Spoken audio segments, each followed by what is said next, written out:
بسم اللہ الرحمن الرحیم۔ السلام علیکم۔ آج ہم آپ کو قلعہ خیبر، جسے حضرت علی رضی اللہ تعالیٰ عنہ نے فتح کیا تھا، اور مرحب پہلوان جو کہ عرب میں 1000 سوار کے برابر سمجھا جاتا تھا، اسے اپنی تلوار کے ایک ہی وار سے جہنم واصل کر دیا تھا۔ اور ہم اس ویڈیو میں آپ کو وہ قلعہ دکھائیں گے جہاں پر یہ غزوہ ہوا تھا، غزوہ خیبر، جہاں حضرت علی اور مرحب کے درمیان جو مقابلہ ہوا تھا، تو اس جگہ ہم موجود ہیں، تو آپ دیکھ سکتے ہیں۔ تو ویڈیو کی طرف جانے سے پہلے اگر آپ میرے چینل پر پہلی دفعہ آئے ہیں تو میرے چینل کو سبسکرائب کر دیں اور ساتھ بیل آئیکن پر کلک کر دیں تاکہ مزید نئی آنے والی ویڈیوز کے نوٹیفیکیشن بر وقت مل سکیں۔ تو میں مکہ اور مدینہ کی جو زیارتوں کی ویڈیو ہے میں اپلوڈ کرتا رہتا ہوں، اگر آپ وہ بھی دیکھنا چاہتے ہیں تو میرے چینل پر جا کر مختلف قسم کی جو زیارتیں ہیں مکہ مدینہ کی، اس کی ویڈیو آپ دیکھ سکتے ہیں۔ تو چلتے ہیں ویڈیو کی طرف۔ قلعہ خیبر وہ قلعہ ہے جسے حضرت علی رضی اللہ تعالیٰ عنہ نے فتح کیا تھا۔ خیبر مدینہ منورہ سے 182 کلومیٹر کی دوری پر واقع ہے، اور یہاں عمدہ کھجوریں بکثرت پیدا ہوتی تھیں۔ عرب میں یہودیوں کا سب سے بڑا مرکز خیبر ہی تھا۔ یہاں کے یہودی عرب میں سب سے زیادہ مالدار اور جنگجو تھے، اور ان کو اپنی مالی اور جنگی طاقتوں پر بڑا ناز اور گھمنڈ تھا۔ یہ لوگ اسلام کے بدترین دشمن تھے۔ یہاں یہودیوں نے بہت سے مضبوط قلعے بنا رکھے تھے، جن میں سے بعض کے آثار اب بھی موجود ہیں۔ ان میں قلعہ قموس زیادہ مضبوط تھا، جس میں ہم موجود ہیں، جو آپ ویڈیو میں بھی دیکھ سکتے ہیں۔ یہ قلعہ قموس کے نام سے جانا جاتا تھا۔ جب رسول اللہ صلی اللہ علیہ وآلہ وسلم کو خبر ملی کہ خیبر کے یہودی قبیلہ طوفان کے ساتھ لے کر مدینہ پر حملہ کرنے والے ہیں، تو ان کی اس چڑھائی کو روکنے کے لیے 1600 صحابہ اکرام رضی اللہ تعالیٰ اجمعین کا لشکر ساتھ لے کر آپ خیبر روانہ ہوئے۔ نبی کریم صلی اللہ علیہ وآلہ وسلم رات کے وقت حدود خیبر میں اپنی فوج کے ساتھ داخل ہو گئے، اور نماز فجر کے بعد شہر میں داخل ہوئے تو یہودیوں نے دیکھ کر شور مچانا شروع کر دیا، اور چلا کر کہنے لگے کہ اللہ کی قسم مسلمانوں کا لشکر آ گیا۔ یہودیوں نے اپنی عورتوں اور بچوں کو ایک محفوظ قلعہ میں پہنچا دیا، اور راشن کا ذخیرہ دوسرے قلعہ میں جمع کر دیا، اور فوجیوں کو قلعہ قموس میں اکٹھا کر لیا گیا۔ ان میں سب سے زیادہ جو مضبوط قلعہ تھا وہ قموس ہی تھا، جو آپ سامنے دیکھ سکتے ہیں۔ یہی وہ قلعہ قموس ہے، اور مرحب یہودی بھی اسی قلعہ میں موجود تھا، جو عرب کے پہلوانوں میں 1000 سوار کے برابر مانا جاتا تھا۔ اسی قلعہ کا رئیس تھا۔ یہودیوں کے پاس تقریباً 20,000 فوج تھی، جو مختلف قلعوں کی حفاظت کے لیے مورچہ بندی کیے ہوئے تھے۔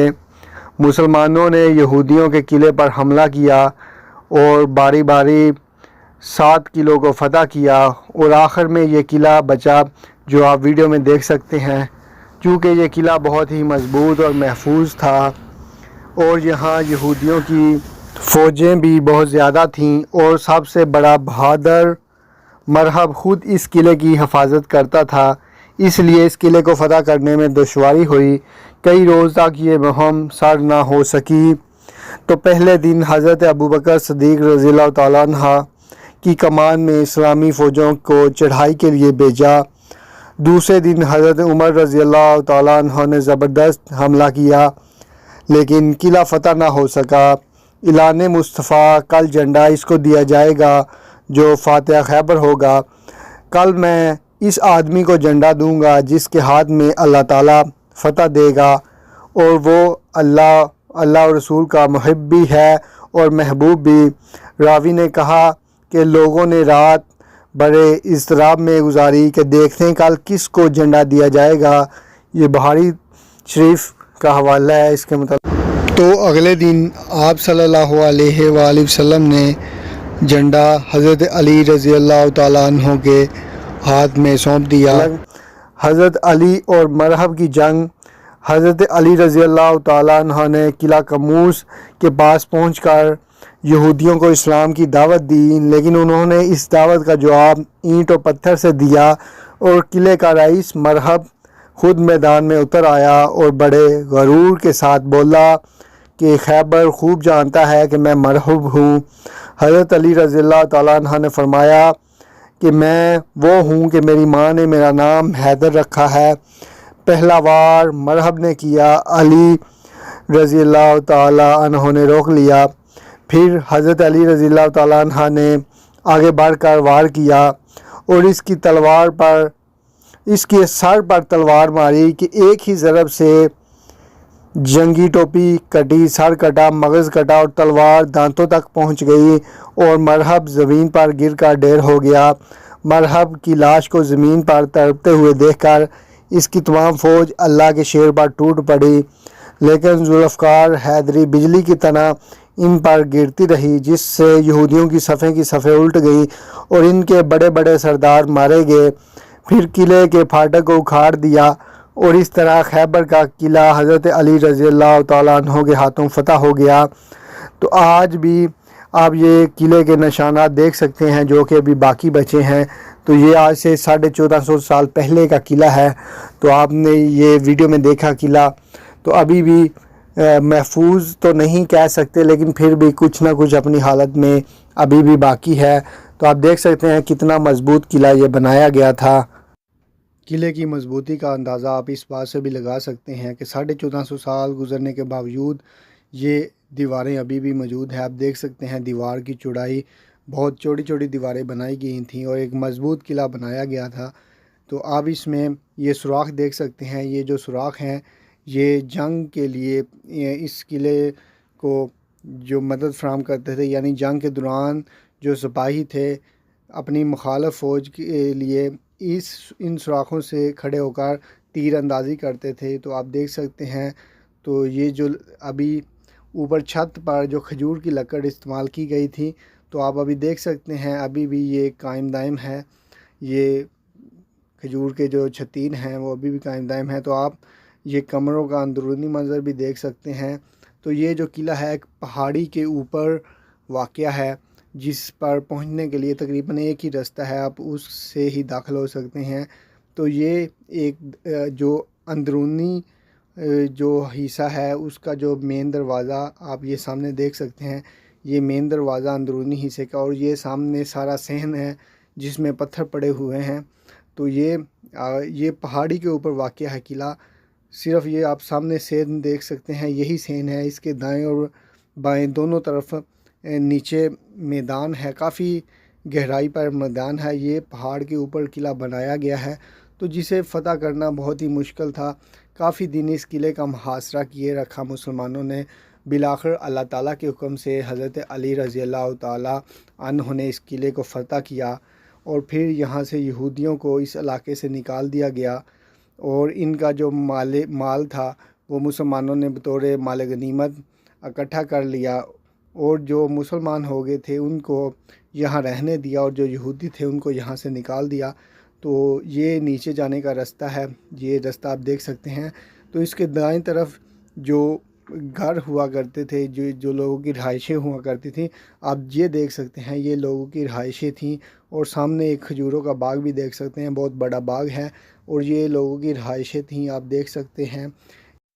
یہ آپ نیچے سے قلعہ دیکھ سکتے ہیں، کافی اونچائی پر واقع ہے، آپ سامنے دیکھ سکتے ہیں۔ یہ سامنے اوپر جو ہے یہ قلعہ ہے جو کہ ایک پہاڑی پر واقع ہے۔ تو آپ یہ نیچے والے مکانات دیکھ سکتے ہیں، ان کی آپ حالت دیکھ سکتے ہیں۔ یہاں پر لوگ آباد تھے، قلعے کے نیچے جو مقامی لوگ تھے جو آباد تھے۔ تو آپ دیکھ سکتے ہیں یہ رستے ہیں، یہ جو قلعے کی طرف آتے ہیں روڈ، یہ وہ روڈ ہیں۔ تو دائیں بائیں یہ مکانات ہیں، آپ دیکھ سکتے ہیں۔ اب تو منہدم ہو چکے ہیں، دیواریں کچھ باقی ہیں۔ تو ان میں اب کھجوروں کے باغات موجود ہیں، ان جو دیواروں کے اندر ابھی کھجوروں کے باغات موجود ہیں۔ تو آپ دیکھ سکتے ہیں ہم ابھی ان گلیوں سے گزر رہے ہیں۔ تو آج سے 1450 سال پہلے کیا حال ہوگا، آپ یہ کھجوروں کا باغ بھی دیکھ سکتے ہیں۔ تو یہ میرے کچھ دوست ہیں ساتھ جو کہ خیبر میں آئے ہوئے ہیں، جن میں یہ ناصر ہے، اشفاق ہے اور صفدر ہے۔ تو آپ دیکھ سکتے ہیں یہ چھوٹی سی گلی ہے جہاں سے ہم گزر رہے ہیں. تو یہی چھوٹے چھوٹے راستے تھے جو کہ اس قلعے کی طرف آتے تھے. اور آپ دیکھ سکتے ہیں پتھروں اور مٹی اور گارے سے یہ جو قلعے کے اور ان گھروں کی دیواریں بنائی گئی تھی. تو آپ سامنے یہ دیکھ سکتے ہیں کنواں. ہم نے سمجھا شاید یہ کنواں ہے، لیکن یہ کنواں نہیں ہے. یہاں پر پانی جمع کرنے کے لیے ایک گول دائرے میں کنواں ٹائپ بنایا گیا تھا. اور ایک آپ یہ لوہے کا دروازہ بھی آپ نے دیکھا، یہ اس ٹائم کا نہیں، یہ بعد میں لگایا گیا ہے، چونکہ اس ٹائم تو ایسے دروازے نہیں ہوتے تھے. تو یہ پہلے کا ہے. تو آپ سامنے ابھی ہم واپسی کا ارادہ کیا ہے اور ابھی ہم واپس جانے کے لیے یہاں سے نکل رہے ہیں. تو آپ سامنے یہ مکانات، جو نیچے مکانات ہیں قلعے کے علاوہ جو مکانات ہیں، آپ اس کی دیواریں بھی دیکھ سکتے ہیں کتنی چوڑی ہیں. اور چھت کے لیے یہ دیکھ سکتے ہیں کھجور کی لکڑ استعمال کی گئی تھی. تو اس کے اوپر اسی طرح جیسے ہم آج کل بناتے ہیں، جو نیچے چھتیر ہے، پھر اس کے اوپر کوئی سرکی وغیرہ یا کوئی چیز ڈال کے، پتے وغیرہ کھجور کے ڈال کے، پھر اس کے اوپر مٹی ڈالی گئی تھی. مٹی سے جو ہم لے کہتے ہیں یا آپ بھی جو کہتے ہوں گے، تو اوپر مٹی لگائی گئی ہے، گیلی مٹی. تو یہ آپ کھجور کے آپ لکڑ دیکھ سکتے ہیں چھت پہ جو استعمال ہوئی تھی. تو سامنے ایک کھجوروں کا باغ ہے. تو اب ہم نے واپسی کا ارادہ کیا ہے. یہ تقریباً قلعہ خیبر جو ہے مدینہ سے تقریباً 182 کلومیٹر اور مکہ سے تقریباً 600 کلومیٹر کی دوری پر واقع ہے. تو سنگل روڈ ہے یہاں پر آنے کے لیے. مدینہ سے بھی کافی دور ہے اور سنگل روڈ آتا ہے یہاں پر.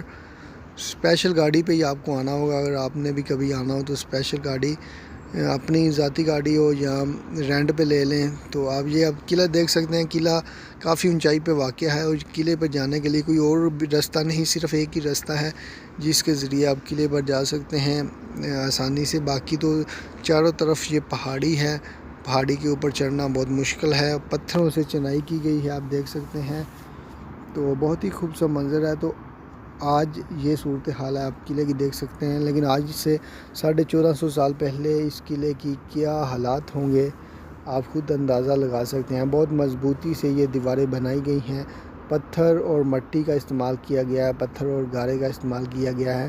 اور چھت جو ہے وہ کھجور کے لکڑ کی ہے. تو یہ آپ دیکھ سکتے ہیں چھت گر چکی ہے اور کچھ دیواریں باقی ہیں ان گھروں کی. اور قلعے میں بھی ایک دو جو کمرے ہیں وہ صحیح سلامت ابھی بھی باقی ہیں. تو باقی زیادہ تر جو کمرے ہیں وہ گر چکے ہیں، ان کی چھتیں بیٹھ چکی ہیں. تو زیادہ تر جو کمرے بیٹھ چکے ہیں، لیکن کچھ کمرے ایسے ہیں جو کہ ابھی بھی صحیح سلامت ہیں. تو آپ یہ دیکھ سکتے ہیں. آپ یہ پیچھے کھجوروں کے درخت دیکھ سکتے ہیں. یہ ہم ابھی واپسی جانے کا ارادہ کیا اور یہ کھجور کے درخت ہیں جو کہ شاید جل چکے ہیں، یا یہاں پر کچھ گھاس وغیرہ ہوتا ہے اسے آگ لگاتے ہیں جس کی وجہ سے یہ کالے ہو چکے ہیں. تو یہ میرے ساتھ اشفاق بھائی ہیں اور ناصر ہے. تو یہ کھجوروں کے باغات ہیں. کافی بڑا باغ ہے خیبر کے. جو یہ قلعہ ہے اس کے ارد گرد دونوں طرف کھجوروں کے باغات ہیں. کافی بڑا باغ ہے جو کہ آپ ویڈیو میں دیکھ رہے ہیں. یہ قلعے کے بالکل ساتھ ہی یہ باغات واقع ہے. تو یہ آپ دیوار بھی دیکھ سکتے ہیں، اس وقت کی دیوار جو کہ ابھی کافی آندھیوں، طوفانوں، بارشوں کے باوجود ابھی بھی کچھ نہ کچھ باقی ہے. تو ہمارا کھانے کا ٹائم ہے، تو ہم کھانا کھانے لگے ہیں. ہم چونکہ مکہ سے گئے تھے اور اپنا کھانا وغیرہ ساتھ لے کر گئے تھے. رات کو یہاں سے نکلے ہیں اور صبح فجر کی نماز ہم نے جا کر خیبر میں